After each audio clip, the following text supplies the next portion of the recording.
Ja yksi tärkeä rakennus tietysti on oltava. Se on tässä.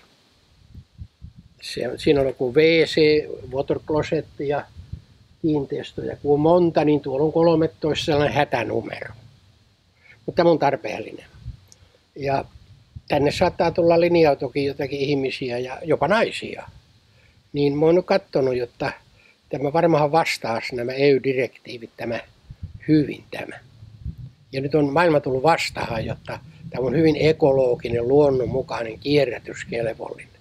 Jotta tässä meni kauan ennen kuin päästiin niihin oikein alkujuurille ja nyt ollaan siellä. Ja täällä on niin 3 aikakauden. Täällä on niin se riukuaita, sitten on se reikä ja lapsille ja sitten on tämä teho- ja sisu vesilosetti, jolloin niin voidaan sanoa, että juomaveteen pantiin jätökset sisätiloussa. Se ei tunnu kovinkaan kivalta tänä päivänä. Mutta katsotaan sisällä.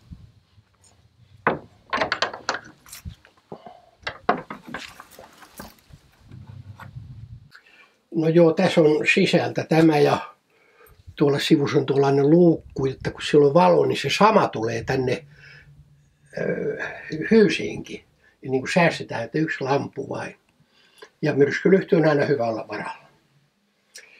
Tässä on tämä riuku niin sanottu, ja jottei piraja, niin tuossa on tuo tuohi ja vähän päreitä ja tuossa on sitten sammalta tietysti luonnonmukaisesti pyyhkimistä varten. Se on hyvä tänä päivänä. Sitten tullaan tähän mun aikaaseen, jotta oli tällainen reikä. Ja lapsilla oli tämä tärkeä kanssa. Niin sinne aina kerääntyy monen vuoden tuonne alle jätöksiä. Ja talvella saattoi jäätyä ja se kaadettiin vain, mutta paljon sinne mahtuu. Ja yhtään se ei haisi, se on niin kuin komposti siellä. Ja tähän tietysti kuuluu niin kuin pyyhkimisessä sitten sanomalehdet. Ne onkin täällä Ilikka ja Vaasa ja sanomalehdellä pyyhkittiin. Ja se toimii aivan hyvin.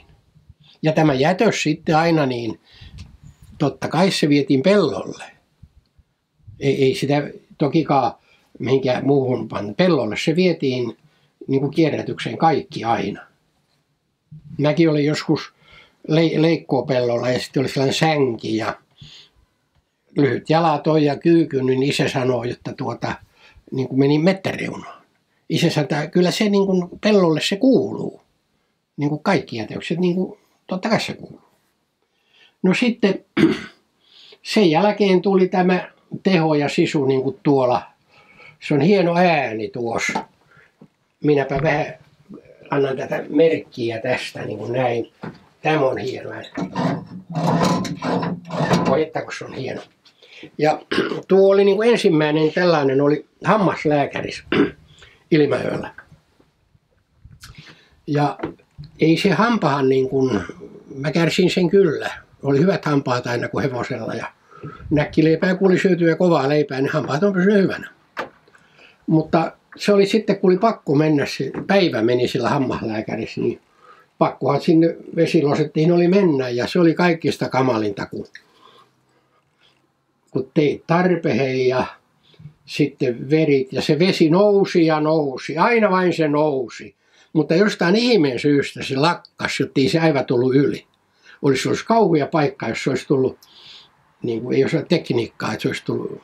Ja niin se sammuu kumminkin ja se oli hyvä juttu ja aivan pelastuu se päivä, kun itsestään se sammuu ja veten tulo. Näin oli nämä pääasiat.